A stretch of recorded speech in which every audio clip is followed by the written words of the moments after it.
Profond, leader na mapata, asilisa luxe avion, atia complexe avion mopandi, compagnie aérienne ou etika voyage na défaut. Pour a commisser un eloko pamba bondi melanga que à travers l'avion na yamo kwake Airbus en 330, Airbus en 320 pe à terre, quel que soit rang social na yo, CAA a pessi opportunité, ya ko voyager sans plaignant pour a bouki ba prix a commissi yango très abordable, billet nyonso eza kokita, o voyager partout n'étendue nyonso RDC, tina Congo profond. Prix à billet,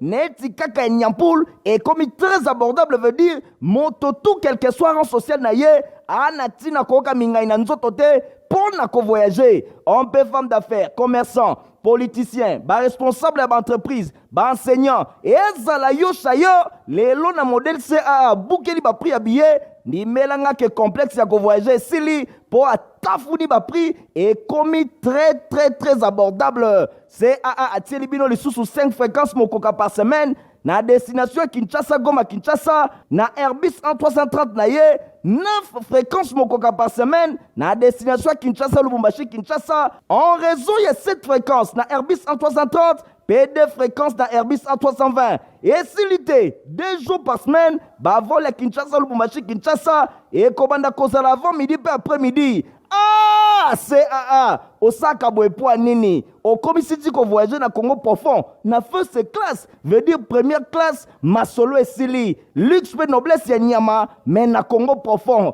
mon côté na terrain, CAA, mfumu ya mapata.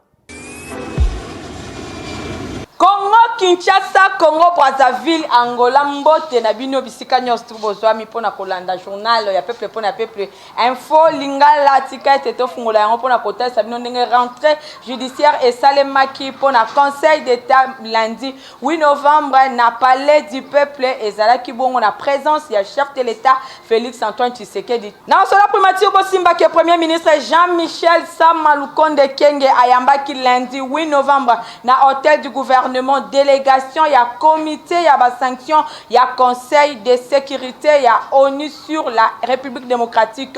du Congo. Héritier Mapindemi a pessimino ba détail élément.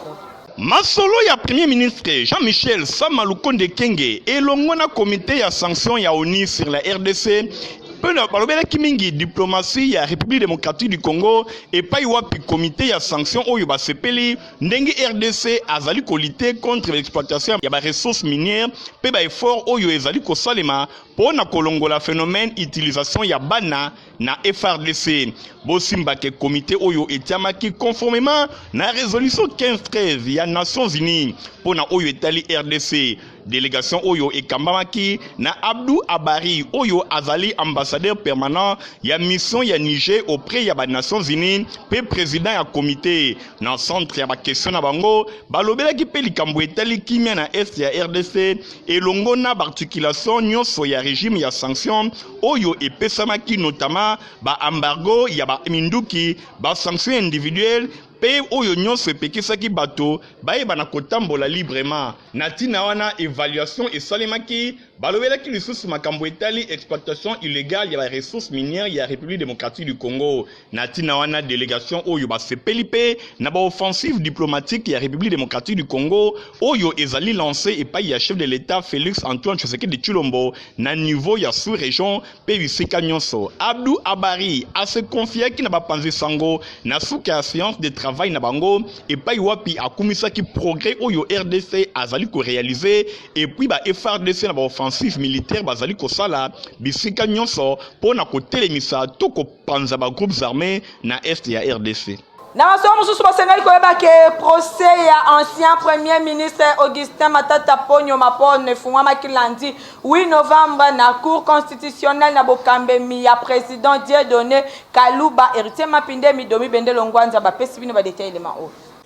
Na cour constitutionnelle, basé na niveau ya ba préalable, 3 prévenus Augustin Matata Ponyo, ex-premier ministre, ministre ya finance ya Kala, Patrice Kitebi, P. Grobler Christo Oyo Azali, homme d'affaires sud-africain. Bango basoulevaki 2 exceptions na monoko ya ba avocat na bango. Exception ya liboso ezalaki soulevé et pas ya maître Nyabirungu Oyo Azali avocat ya Augustin Matata Ponyo. Exception Oyo ezalaki mingi na présence ya ba avocat Oyo bayaki na procès pour na ko représenter l'État congolais na likambo etali parc agro-industriel ya Bukangalonzo. Boecourt et se prononça qui pour que ba avocat volontaire ou union sobayaki pour na ko représenter l'État baye banakobima na salle ya audience. Boedi donné Kaluba a sengaki bango ndenge wana kasi polima. Exception mususu oyo ezalaki soulevé et pas ya maître Nyabirungu ezalaki bongo relayé et pas ya ba confrère na ye oyo bayaki ko représenter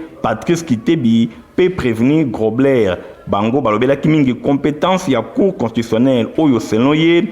selon bango bamoni na salle te président de la République bamoni pe premier ministre te. Argumentaire oyo ezalaki développé lisusu na parti ya Patrice Kitebi oyo amitunaki na miracle nini ancien ministre délégué na finance Patrice Kitebi a se retrouvé na procès oyo pe azali poursuivi na juge naturel na été. Très méthodique, président ya cour constitutionnelle Dieudonné Kaluba oyo azali pe professeur ya droit a expliqué ki bango ye a se laissé ki impressionné te. Ye a rappelé ki bango à l'ordre na égarement pe a telisa ki bango ndenge nini makambo esengeli eye banakotambola. Bongo na sima conseil ya prévenu Grobler Christo bango balingay ko kende na mwa lombango penza pona kolobela contenu ya contrat kasi bazalaki recalé pe recadré et pa ya président Dieudonné Kaluba ba avocat ya Grobler bango ba changeaki façon ya koloba pe ba démontrer ki makambo mosusu pona koluka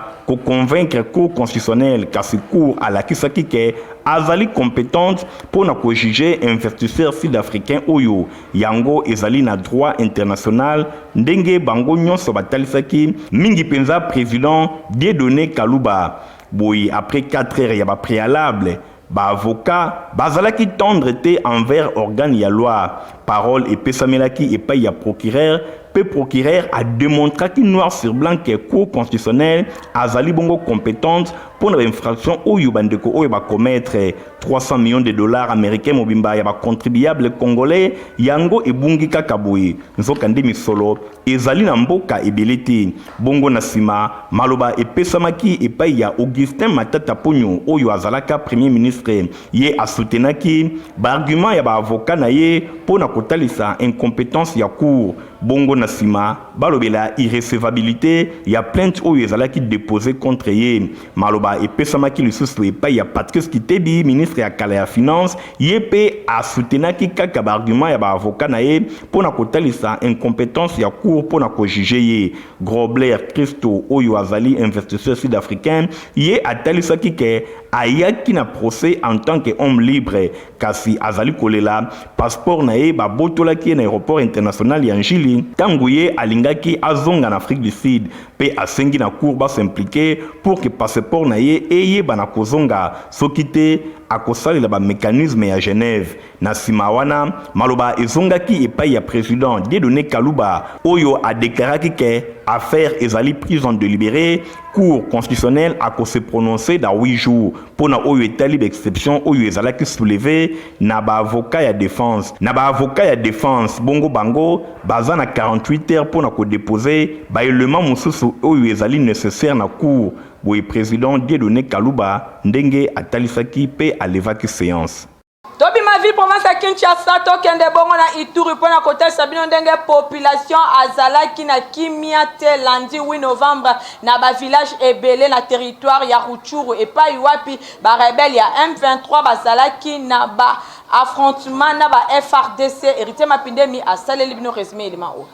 ezalaki na ba village ebele na territoire ya Rutshuru epai wapi ba M23 bayaki pona ko attaquer ba position ya ba FRDC pe ko récupérer ba village nyonso oyo kasi esengelaki ko compter pe na offensive ya ba FRDC pamba bango pe ba ripostaki na ba village lokola ya Nyuni epai wapi bango pe ba panzaki lisusu ba rebelle oyo ba M23 oyo bayaki mingi pona ko attaquer na Tshunzu. Objectif na bango ezalaki ya ko intensifier ba attaque bisika ebele to na ba village ebele mabele na territoire ya Rutshuru na province ya Ituri epai wapi ba responsable ba FARDC batalisi pe ba cité ba attaque ya ndenge na ndenge oyo bango basalaki depuis mois de janvier kino lelo oyo bosimba ke population azwaki panique na ndenge ya kosakana te batambolaki ba distance milai makolo pona ko se réfugier mingi penza na mboka Bunagana oyo eza na frontière na mboka Uganda misusu pe bazwaki courage ya kokatisa na ngambo ya Uganda pona kokende ko se réfugier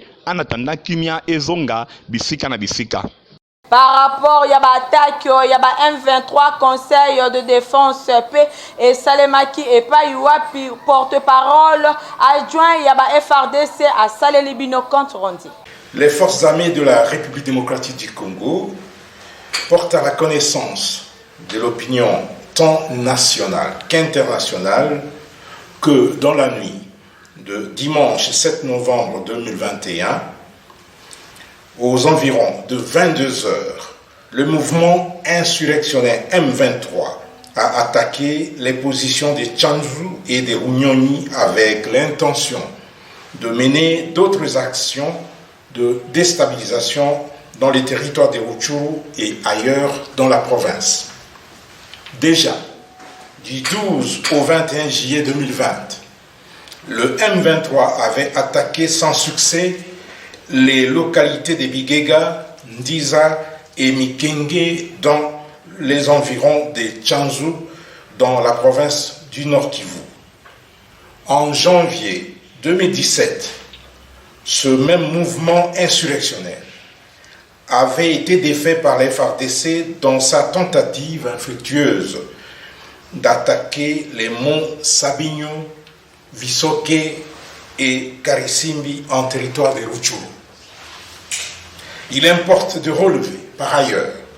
que du 2 au 3 novembre dernier, une autre aventure sans lendemain menée dans la ville de Bukavu par la milice dénommée Action pour un Congo nouveau s'était soldée par la neutralisation des 6 miliciens, la capture des 36 autres et la saisie d'une importante quantité d'armes de guerre au terme d'une action militaire bien coordonnée, conduite avec professionnalisme par les forces loyalistes. Présentement, Bukavu baigne dans la paix et toutes les activités ont repris. Les forces armées de la RDC tiennent à préciser que la dernière attaque du M23 à Tchanzu et ses environs intervient au moment où la RDC s'est engagée dans la phase de mutualisation des forces avec les pays voisins pour la normalisation des relations en vue d'améliorer la situation sécuritaire dans la sous-région pour une paix durable et un développement harmonieux de nos États. Face à cette situation, et dans le cadre de leur mission régalienne de défendre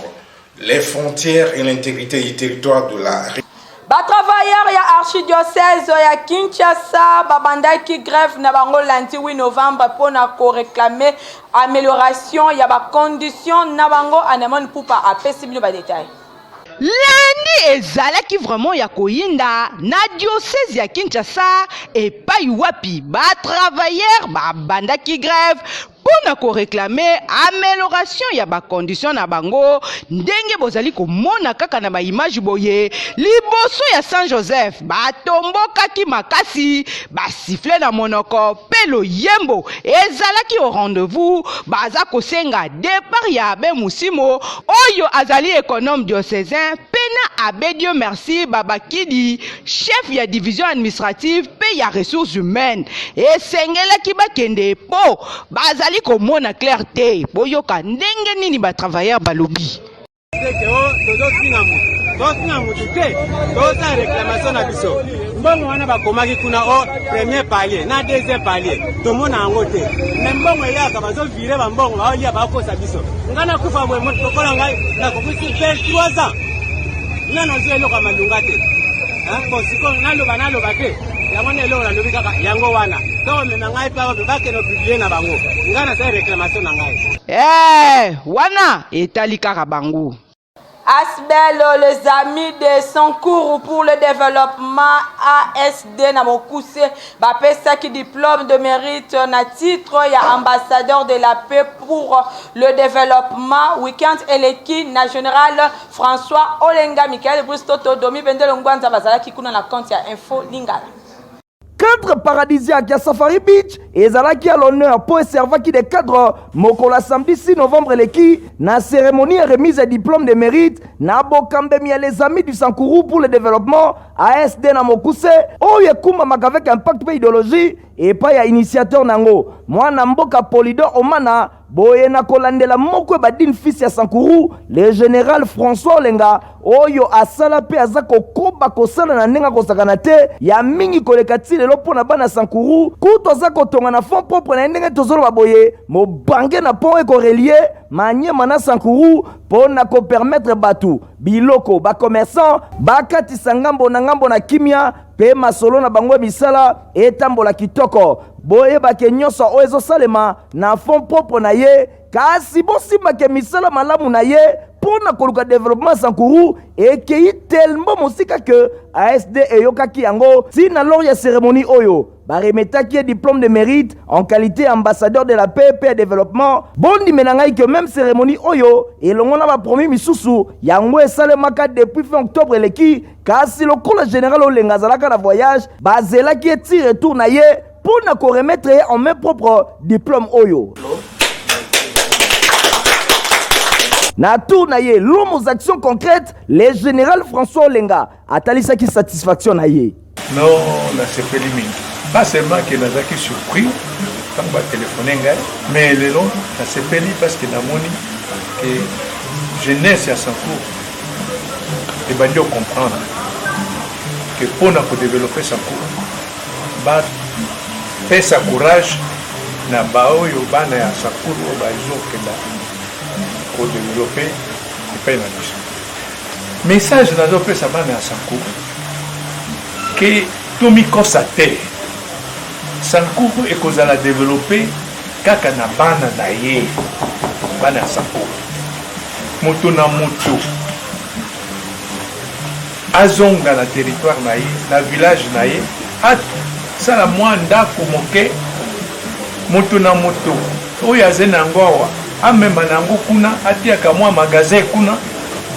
ekosalisa population na biso. Ah oui, misala malamu eboma makasoko mokete. Depuis le 31 octobre leki, boye bakesi territoire mokoka ya Sankourou ezalaki représenté na remise ba diplôme de mérite na jardin botanique ya Kinshasa. ASD ba reconnaître batu na bomoy kasi bazelaka moto akufa te po baloba bolamu na ye. Boyende ezalaka, boyende malamu. Compagnie africaine d'aviation CA a tiré le prix à Kitoko on a Airbus A320 et Airbus A330 pour nous permettre à motonio à voyager dans des conditions encore. Il y a Kitoko, Michael Bristoto a pessimino ba précision. C'est un leader ya Congo profond, leader na mapata, asilisa luxe ya avion, atia complexe ya avion mopandi, compagnie aérienne ou etika voyage na défaut. Pour a commissaire yango eloko pamba bondi melanga que à travers l'avion na yamo kwake Airbus 330, Airbus 320 pe à terre quel que soit rang social na yo CAA a pesi opportunité ya ko voyager sans plaignant pour a bouki ba prix a commissi yango très abordable billet nyonso eza ko kita o voyager partout n'étendue nyonso RDC tina Congo profond. Prix à billet, engaye, neti kaka nyampoul, et comme très abordable veut dire, moto tout quel que soit rang social na ye, anati na koka mingai na nzotote, pour na ko voyager. On peut femme d'affaires, commerçant, politicien, ba responsable d'entreprise, ba enseignant, et ezala yo chayo, les lots na modèle CA, boukeli ba prix à billet, ni melanga que complexe ya ko voyager, sili,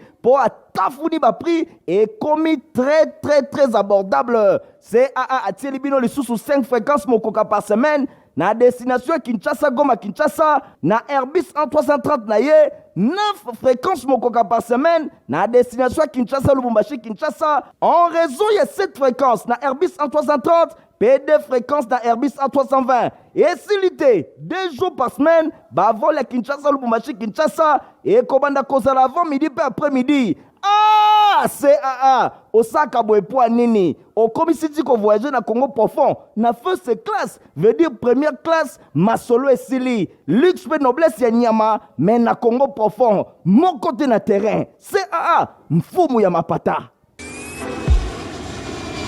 La couloir région Osimba, qui est centre missionnaire d'adoration, Sema la Mokuse Oekamba Maka, et pas révérend pasteur Micho Olenga Kunga Bazak organisé 5e édition, il y a convention de vrais adorateurs du Christ Kovac, na Mokuse en même temps, bako célébrer 5 ans d'existence, il y a Etonga la Bango Michael Bristoto, à Pesibinu ba détail.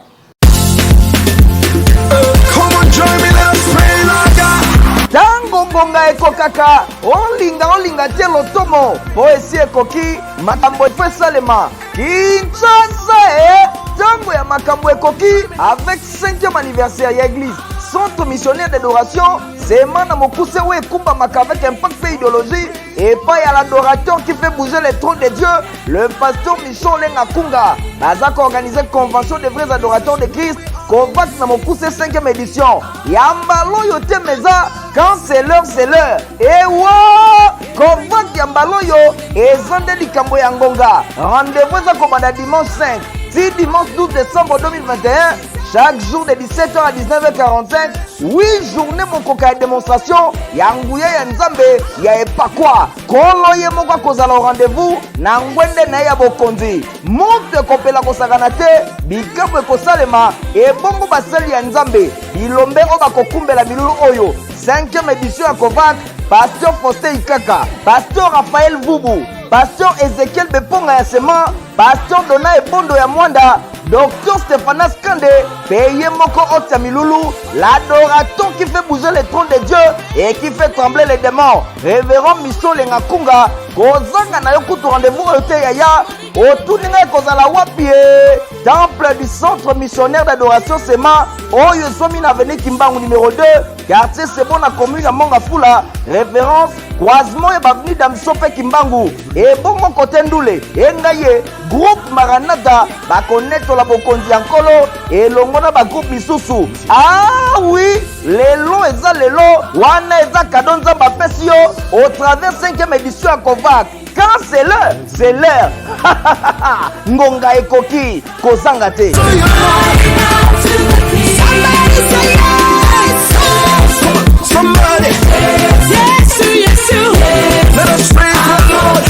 Kaka na religion bosengeli koyeba kuna na assemblée de sang au Congo bazali kobengisa bana na nzambe nyonso na concert monene oyo Serge Jeanne Witaba a livré samedi 11 décembre 2021 na occasion ya sortie officielle ya album na ye La main invisible de Dieu nyonso et kosale makuna na village Chetemba na Gombe référence rond-point Forest comme Stéphanas Kande pas de détail.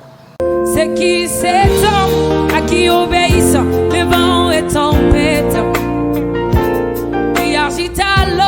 Mbote na bino nyonso bandeko na ngai. Jambo banduku bapenzi. Moi wenu ao bana betu bons. Good morning everyone. Ezangai ndeko na bino Serge Jeanne Witaba. Nazo benga bino na concert munene ya sortie officielle album La main invisible. Tu enduis ma tête.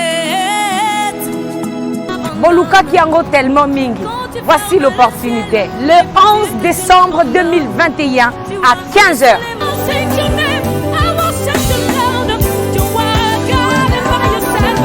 Au village Chetemba, Yaka, Ouya, Kouissa. Viens, gloire. La main invisible est une puissance qui opère des choses inimaginables. Crois simplement en elle. Cordial bienvenue à tous.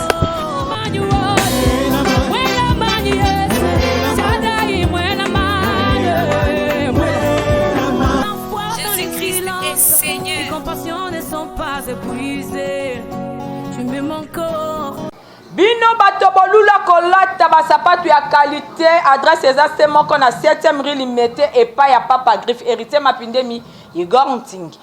baye nyonso basepelaka na basapatu ya kitoko, basandali ya kitoko oyo ezali poso ya nyama, bakwiri ya ndenge na ndenge oyo ekuba esika eza kaka se moko na place commerciale na 7e rue limité epai wapi Papa Griff sa père d'état azali kosala mikoto ya malonga oyo ekuba boye esengeli kaka te kolulaka oyo ezali kouta na mikili ya bapaya na mboka na biso République démocratique du Congo. Toza pe na batu bazali capable ya kolatisa bana mboka na biloko ya malonga ndenge Papa Griff sa père d'état ye azali kosala biloko oyo ekuba rien envié na oyo ezali kouta na mikili ya bapaya yango oyo ezali kosalema okiti kaka na 7e rue na commune ya Limete na place commerciale omoni mbala moko Papa Griff otali ofungoli monoko la musala maboko. Voilà pourquoi Papa Griff sa père d'état coordonné un frère na boulot ya Jimmy Winston na beti mbunda pona nini client nyonso ye awa zanga koloba teke ba congolais ba mitema mabe azanga koloba teke ba konzambo ba mitema mabe botuna nga pona nini botana ba œuvre artistique oyo souci ya Papa Griff ezalaka nini chinois ba petchana ba chinois ba kolatisa biso te soki ba bina karateka oui mais na ndenge pena makamba forme population congolaise tanga zolata ba bora ba chinois ba turc et ça la mawa trop même na bawara mais souci ezali population là ta vrai mais ba autorité mboka bazo comprendre te ezo ça la souci à trop. Imaginez bino morotala neti ba biloko o na lati awa mundela auta na mboka na aya sombi akenango mais na mboka na biso batu bazo somba ebele mais ezo koka kolatisa population nyonso tout. Donc on a sengi na bakonza mboka président de la République premier ministre ya primature ndeko na biso sama aux agents. Donc bon mekana ko solo la entre bino na bino conseil des ministres bo betana li solo Papa Griff sa père d'état. Donc na sali trop na mboko yo et vous allez bien ceux qui vont soutenir population congolaise à l'attaque loka bien. Ezali boye bande konyonso bokende musika te pamba te basoulier to ba chaussure ya Papa Griff azali kosala ekomi kobimati na mikili ya libanda bino moko bana mboka esengeli bo profiter na yango na ba prix moko abordable hors de toute concurrence ba prix oyo ekosepelisa bino epai ya Papa Griff sa père d'état. Pona bana na bino bazala na nzoto kolongono pe bino moko bosengeli tango nyonso komela Protivap yango équipé acheté ozala mukolo to mwana bino nyonso bosengeli komela yango Stéphanas Kande Nathalie Kaila Kapenda. Les amis, je vais vous parler de Diaming.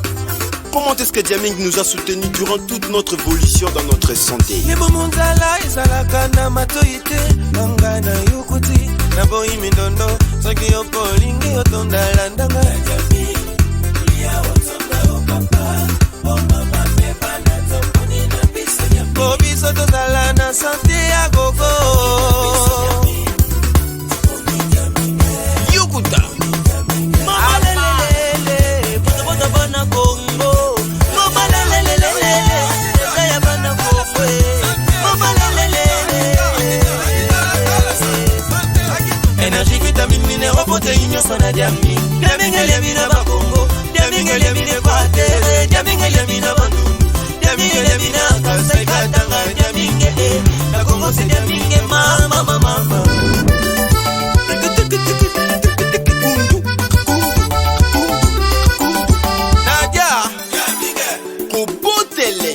Na banga ninyo